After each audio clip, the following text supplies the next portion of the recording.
All right, welcome back to WMAC Now with your host Chuck Stevenson, coming at you with a fight review. Still catching up on some Combate Global fights. This time we're going to a 110-pound catchweight bout. 10th ranked atomweight Jade Jorand coming in at 2-2, taking on Irene Cabello Rivera coming in at 9-6. Now, this was the first fight for Cabello since 2019.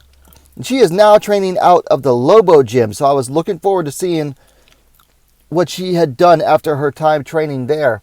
Before that, she was at Jackson Wink, and also I was really looking forward to a return bout for Jade Jorand as well. So first round starts, and listen, Jorand was the faster, quicker fighter off the bat.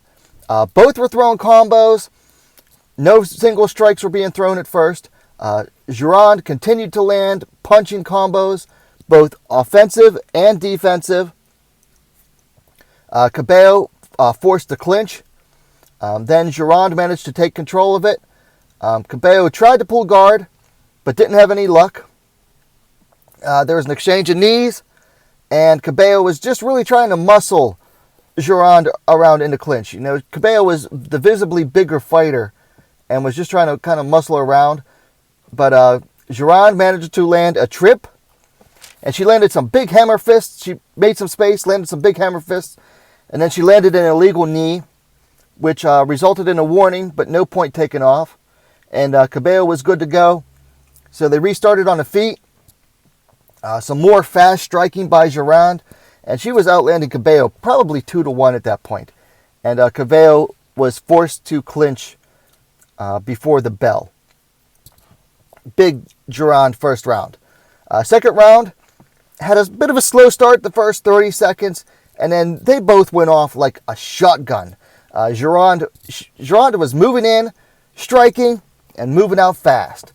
She was landing like 3-4 strike combos. Not just punches, but she was mixing in some knees and kicks as well. Cabello landed a nice spinning back fist. But every time, every time Cabello landed a punch or threw a punch, Jorand was answering with like 2 to 3. Cabello clinched. She tried to trip Jorand, but couldn't get it. Jorand landed a nice knee on the break, landed 2 more punches, and then clinched herself. Heavy punches on the break. Cabello, she had to clinch again. Now, she was like forcing desperation clinches. Cabello was getting some dirty boxing done in the clinch. Both of them were throwing and landing some knees. And then, like, right towards at the end of the round, within like 10 seconds left, Jorand threw, I'm telling you, 8. I counted them. 8 straight big knees, and then 3 big elbows from Jorand to finish the second round. Big finish for the round by Jade Jorand. Third round, Jorand continued to outland and counter Cabello early. And Cabello again forced the clinch. Some nice Cabello elbows in the clinch, and then they broke off. Cabello was looking busted up at this point. Some more counter combinations by Jorand forced Cabello to clinch again. And then a big Jorand elbow bloodied Cabello's nose. I mean, blood just started pouring from her nose. And Cabello started like leaning on Jorand in the clinch. Both started stomping each other's foot, taking it back to the old school with the foot stomps. Jorand managed to land a trip on Cabello, landing in her guard. Cabello brought the rubber guard high, right into mission control. She tried to bring her leg over Jorand's head. Now, I don't know if she was going for a go-go plata or if she was just trying to force a sweep with it. But it allowed Jorand to slip out back to guard. From there, Jorand stood up, threw a kick to Cabello's thighs, then invited Cabello to stand. Cabello stood up, and they both absolutely threw down for the final 10 seconds. It was a great end to a fun fight. Went to the judges. They didn't read off the numbers, but all 3 judges scored it in unanimous favor for Jade Jorand. let me tell you something. This was a hell of a fun fight. And it earned Fight of the Night honors from Combate CEO Campbell McLaren. And it was well earned. This fight was non-stop action. Now, Cabello had a size advantage, even though they weighed in like about the same. Cabello was definitely the visibly bigger fighter, but it didn't bother Jorand because she was just so much faster. And this was her biggest win, best win by far in her young MMA career, fighting a 15-fight veteran. And those combinations by Jorand, man, those combinations were so money. I mean, I don't think if she threw single punches, it was only like maybe 3 or 4 times throughout the fight. Every time she was just throwing, 1-2s, 1-2-3s. She was throwing 1-2-3-4s, and then throwing in some knees and some kicks off of them as well. Just really great combination work by Jorand. And the crowd was loving it. Now, big question here. Did ring rust affect Cabello? I don't want to take away anything from Jorand's victory, but it does need to be mentioned that Cabello hadn't fought since 2019. Having said that, this was her first camp with Lobo Gym. I am looking forward to seeing what more work she can do with Lobo Gym for Irene Cabello down there in Mexico.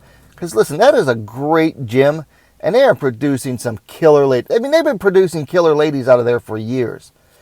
And that gym's fame is only going to continue to grow, and I can't wait to see what Cabello does there. She was training at Jackson Winkle Gym for a while, but I think Lobo Gym's going to be a good move for her. So I'm looking forward to seeing what else she does out of there. But back to Jade Jorand. Final note here. Listen, this young lady has star potential. I'm talking star potential. Listen, she is young. She has the looks, and she has a fan-friendly style. Now, her ground game. She's going to need to continue working on her ground game. But she works on her takedown defense and can manage to stay on her feet. She's going to have a hard time losing against any of the other ladies in Combate Global's atomweight division. Now, that is contingent upon her working on her takedown defense and her overall ground game. But striking, I don't think there's a better striker in Combate's atomweight division. Listen, she might not be the Latin American style that Combate goes for, being that she's French.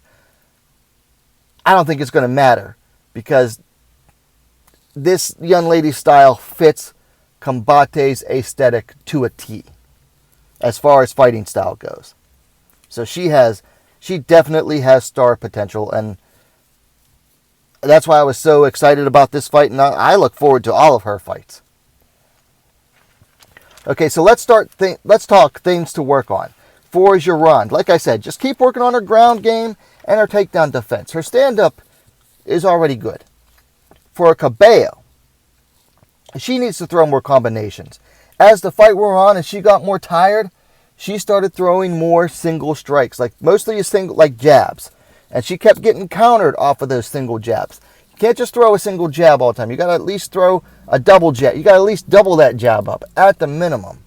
Double that jab up. Or throw 1-2s. Because against a faster fighter like Jorand, you throw a single jab out there, you're going to get countered. Now for fights to make, sticking with Cabello, I thought about this one. And I don't think she has a fight booked. So I'd like to see her, Cabello, take on Bo Hyun Park. Park made her Combate debut last year. She's coming back from injury, but both are unranked right now, and I think that would be a fun fight. For Jorand, she's at number 10 right now at atomweight. I'd like to see her take on number 7, Andrea Meneses. That would be a very fun kickboxing heavy fight. Meneses is very good on the feet as well. Might be the best stylistic, best striking matchup for Jorand at Combate's atomweight division. So that would be a fun one. Anyway, those are my thoughts on this bout. Jade Jorand defeating Irene Cabello via unanimous decision. Let me know your thoughts on the fight in the comments down below. If you like the video, please hit that like button. And while you're at it, go ahead and subscribe to Wmma Now, the best, most complete women's mixed martial arts dedicated platform on YouTube. Thanks for watching. We'll see you next time.